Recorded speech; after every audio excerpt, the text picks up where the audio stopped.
নমস্কার প্রিয় দর্শক, প্রধানমন্ত্রী নরেন্দ্র মোদীর নেতৃত্বে কেন্দ্রীয় মন্ত্রিসভা শুক্রবার 3টি মেট্রো প্রকল্পের পাশাপাশি 2টি বিমানবন্দরের এক্সটেনশনের অনুমোদন দিয়েছে। জানা যাচ্ছে এই তালিকায় রয়েছে নাকি বাংলাও। তো বন্ধুরা, আজকের এই ভিডিওটিতে আমরা জানব কোন 3টি মেট্রো প্রকল্পের কথা উল্লেখ করা হয়েছে। তাই চলুন আর দেরি না করে সোজা যাওয়া যাক আজকের আপডেটটির ওপর। কিন্তু তার আগে আমরা এক নজর দেব আজকের ভিডিওটির সাথে থাকা 2টি অতিরিক্ত আপডেটের দিকে।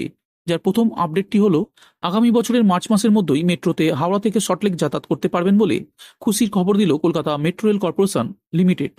আগামী বছরের মার্চ মাসের মধ্যে টানা চলবে হাওড়া থেকে সল্টলেক সেক্টর 5 পর্যন্ত 16.6 কিলোমিটার দীর্ঘ পথে ইস্ট ওয়েস্ট মেট্রো। বহুদিন থেকে এই রুটে মেট্রো চালু হওয়ার অপেক্ষায় রয়েছেন যাত্রীরা, কিন্তু ঠিক কবে থেকে এই মেট্রো চালু হবে তার কোনো ধারণাও পাওয়া যায়নি। তবে এবার একটি বিশেষ আইডিয়া দিলেন কলকাতা মেট্রো রেল কর্পোরেশন লিমিটেডের নতুন ম্যানেজিং ডিরেক্টর অনুজ মিত্তল। তিনি জানিয়েছেন, আগামী বছরের মার্চ মাসে এই অংশে টানা চলতে পারবে মেট্রো রেক। হাওড়া ময়দান থেকে সল্টলেক সেক্টর 5 পর্যন্ত নিরবচ্ছিন্নভাবে এই মেট্রো চলার কথা থাকলেও সমস্যার কারণ হয়েছিল বউবাজার। সুরঙ্গে 3বার ধস নামে বউবাজারে শেষ পর্যন্ত খণ্ডিত করা হয় যাত্রাপথ। প্রথমে সল্টলেক সেক্টর 5 থেকে শিয়ালদার, পরে হাওড়া ময়দান থেকে এসপ্ল্যানেড পর্যন্ত মেট্রো চলাচল শুরু হয়। কিন্তু শিয়ালদা থেকে এসপ্ল্যানেড পর্যন্ত সুড়ঙ্গ তৈরির কাজ পুরোপুরি শেষ করা সম্ভব হয়নি। তবে খুব তাড়াতাড়ি সেই কাজ শেষ হয়ে যাবে বলে জানিয়েছে মেট্রো রেল কর্পোরেশন লিমিটেডের নতুন ম্যানেজিং ডিরেক্টর অনুজ মিত্তল। তিনি জানান, বউবাজার এলাকায় শেষ ক্রস প্যাসেজটি তৈরির কাজ শেষ হয়েছে।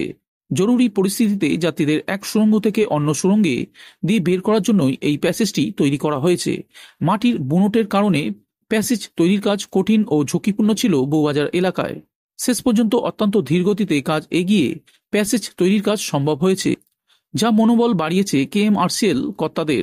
আপাতত মার্চ মাস নাগাদ এই রুটে মেট্রো চলাচল হবে বলে মনে করা হচ্ছে। বন্ধুরা, আজকের ভিডিওর দ্বিতীয় আপডেটটি হলো, বন্দে ভারত নিয়ে খুবই খারাপ খবর। 30,000 কোটি টাকার টেন্ডার বাতিল। রেল পরিষেবাকে ভারতের গণপরিবহনের লাইফলাইন বলা হয়। প্রতিদিন লক্ষ লক্ষ মানুষ রেল পরিবহনের ওপর ভর করে যাতায়াত করে থাকেন। এমন চাহিদার কথা মাথায় রেখেই রেলকে এমন আখ্যা দেয়া হয়। এদিকে ভারতের রেলে সবচেয়ে দ্রুতগামী ট্রেন এখন হলো বন্দে ভারত এক্সপ্রেস। বন্দে ভারত এক্সপ্রেস শুধু দ্রুতগামী ট্রেন নয়, পাশাপাশি এটি একটি প্রিমিয়াম ট্রেনও বটে। তবে এবার এই বন্দে ভারত এক্সপ্রেস ট্রেন নিয়ে খুব খারাপ খবর মিলল। ভারতীয় রেলের তরফ থেকে ইতিমধ্যে দেশের 50টি রুটে বন্দে ভারত এক্সপ্রেস ট্রেন চালানো হচ্ছে। এই সকল ট্রেনের মধ্যে আবার পশ্চিমবঙ্গে রয়েছে 5 ডজন বন্দে ভারত এক্সপ্রেস। তবে রেল কিন্তু এই কয়েকটি বন্দে ভারত এক্সপ্রেস ট্রেন চালিয়েই থেমে থাকতে চাইছে না। রেলের তরফ থেকে আরও বিভিন্ন রুটে বন্দে ভারত এক্সপ্রেস ট্রেন চালানোর পরিকল্পনা গ্রহণ করা হচ্ছে। এসবের পরিপ্রেক্ষিতেই পরিকল্পনা থাকলেও আচমকা রেলকে পিছু হটতে দেখা গেল। শোনা যাচ্ছিল, চাহিদার কথা মাথায় রেখে ভারতীয় রেল আগামী কয়েক মাসের মধ্যে হাজার হাজার কোটি টাকা খরচ করে একগুচ্ছ বন্দে ভারত এক্সপ্রেস ট্রেন চালু করার পরিকল্পনা নিয়েছে। কিন্তু সেই পরিকল্পনা থেকেই নাকি এখন তারা পিছু হটছে বলে খবর। স্বাভাবিকভাবেই বন্দে ভারত এক্সপ্রেস ট্রেন নিয়ে এমন খবর খুবই খারাপ খবর। জানা যাচ্ছে, রেলের তরফ থেকে 100টি বন্দে ভারত এক্সপ্রেস ট্রেনের টেন্ডার বাতিল করা হয়েছে। আর এই টেন্ডারের পরিপ্রেক্ষিতে 30,000 কোটি টাকার চুক্তি বাতিল করা হয়েছে। রেলের তরফ থেকে অ্যালস্টম ইন্ডিয়ার সঙ্গে 100টি বন্দে ভারত এক্সপ্রেস ট্রেনের অ্যালুমিনিয়াম বডি এবং তাদের রক্ষণাবেক্ষণের জন্য 30,000 কোটি টাকার চুক্তি করা হয়েছিল। কিন্তু এখন সেই চুক্তি বাতিল করা হয়েছে এবং চুক্তি বাতিলের নিশ্চিত করেছেন অ্যালস্টম ইন্ডিয়ার এমডি। এমন চুক্তি বাতিল হওয়ার পেছনে রয়েছে প্রতিটি বন্দে ভারত এক্সপ্রেস ট্রেনের পেছনে বরাদ্দ টাকা। প্রতিটি ট্রেনের জন্য 150.9 কোটি টাকা, যা প্রয়োজনের তুলনায় বেশি বলে পর্যবেক্ষণ করে দেখছে রেলের টেন্ডার প্যানেল। এই পরিপ্রেক্ষিতে তারা 140 কোটি টাকার মধ্যে তা সীমাবদ্ধ রাখার জন্য জানানো হলেও ওই সংস্থা 145 কোটি টাকার পর্যন্ত নামতে রাজি হয়। কিন্তু রেলের সঙ্গে তাদের টাকার অঙ্কে মিল না খাওয়ার কারণে এই টেন্ডার বাতিল হয়েছে বলে খবর। বন্ধুরা, এরপর আজকের ভিডিওর শেষ আপডেটটি হলো, 3 মেট্রোর অনুমোদন কেন্দ্রীয় মন্ত্রিসভার, সাথে 2টি বিমানবন্দরের এক্সটেনশন। প্রধানমন্ত্রী নরেন্দ্র মোদীর নেতৃত্বে কেন্দ্রীয় মন্ত্রিসভা শুক্রবার 3টি মেট্রো প্রকল্পের পাশাপাশি 2টি বিমানবন্দরের এক্সটেনশনের অনুমোদন দিয়েছে। এই তালিকায় রয়েছে বাংলাও। অনুমোদিত প্রকল্পগুলির মধ্যে রয়েছে পাটনার বিহতায় একটি নতুন সিভিল এনক্লেভের জন্য আনুমানিক 1413 কোটি টাকা বরাদ্দ করা হয়েছে। নতুন টার্মিনাল বিল্ডিংয়ের মাধ্যমে পাটনা বিমানবন্দরের ওপরে চাপ কমানোর পরিকল্পনা করা হয়েছে। এই সম্প্রসারণে প্রতি পিক আওয়ারে 3,000 যাত্রী সহ বছরে 50 লক্ষ যাত্রী চলাচলের ক্ষমতা সম্পন্ন করার লক্ষ্যমাত্রা রাখা হয়েছে। ভবিষ্যতে তা বাড়িয়ে 1 কোটি করার ক্ষমতা রাখা হবে।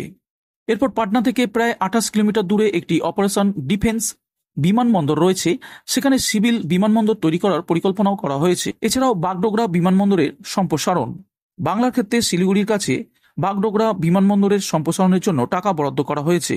নতুন টার্মিনাল বিল্ডিং হবে 70,390 বর্গমিটার জুড়ে। পিক আওয়ারে 3,000 যাত্রী থাকার এবং বছরে 1 কোটি যাত্রী যাতায়াতের জন্য পরিকল্পনা করা হয়েছে। কেন্দ্রের তরফে বলা হয়েছে বাগডোগরা দ্রুত বর্ধনশীল এবং উত্তর পূর্বের সঙ্গে সংযোগের ক্ষেত্রে একটি খুবই গুরুত্বপূর্ণ। সম্প্রসারণের জন্য খরচ ধরা হয়েছে 1549 কোটি টাকা, এমনটাই জানিয়েছেন কেন্দ্রীয় মন্ত্রী অশ্বিনী বৈষ্ণব। এরপর 3 মেট্রো প্রকল্পের মধ্যে সবকটি দক্ষিণ ভারতের। কেন্দ্রীয় মন্ত্রিসভা বেঙ্গালুরু মেট্রো রেল প্রকল্পের 3য় পর্যায়ের সবুজ সংকেত দিয়েছে, যেখানে 31টি স্টেশন তৈরির মাধ্যমে মেট্রোকে 44.65 কিলোমিটার প্রসারিত করা হবে। কেন্দ্রীয় মন্ত্রিসভা থানে ইন্টিগ্রাল মেট্রো রেল প্রকল্পের অনুমোদন দিয়েছে, সেখানে 29 কিলোমিটারে 22টি স্টেশন তৈরি করা হবে। এই মেট্রো লাইনটি 2029 সালের মধ্যে দৈনিক 6.47 লক্ষ যাত্রী পরিবহনের ক্ষমতা সম্পূর্ণ হবে। কেন্দ্রীয় মন্ত্রিসভা অনুমোদিত 3য় মেট্রো প্রকল্পটি হল পুনের সোয়ারগেট থেকে কাটরাজ আন্ডারগ্রাউন্ড লাইন এক্সটেনশন।